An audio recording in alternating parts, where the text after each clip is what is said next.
করতে যাচ্ছি শিশুদের আঁকা এই ধরনের ছবিগুলোকে একটু ডেভেলপ করার জন্য।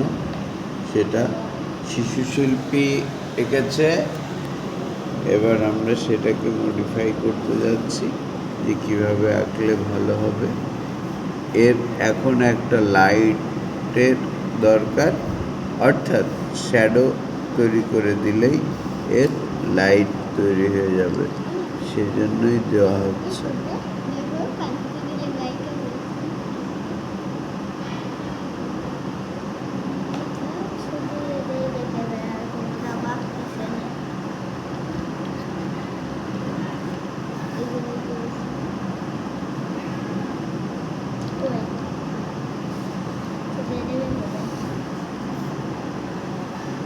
ওদের বুঝিয়ে দিচ্ছি যে রঙগুলি কিভাবে পড়বে, তাহলেই ওরা পরবর্তীতে আরও রং লাগাতে পারবে।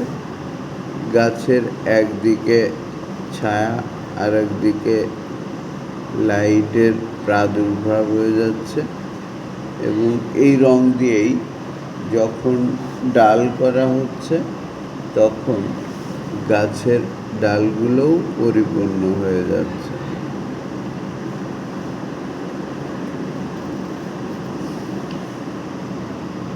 ঠিকই এবার পুরো গাছের ছায়া যদি মাটিতে পড়ে তাহলেও এরকম দেখা যাবে, সেটাও আমরা বুঝিয়ে দিচ্ছি। এই নারকেল গাছটি আছে, নারকেল গাছটির ছায়াটাও এরকম আসতে পারে, সেটাও বুঝিয়ে দেওয়া হলো, এরা বুঝবে।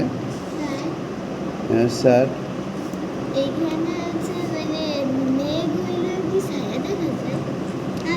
অবশ্যই হবে, মেঘ হোক আর যাই হোক। কখনো দেখো নি?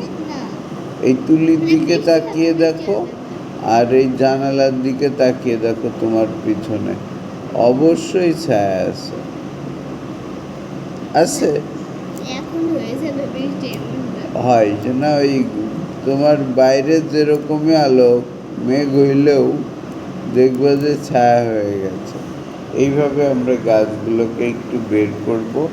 নৌকার কালারগুলো অনেক বেশি দিয়ে দিয়েছে, যেখানে কালারের রিফ্লেকশান এসে গেছে, তাই ওকে বোঝানো হবে যে এরকম করে এই কোনাগুলো বের করে দিতে হবে।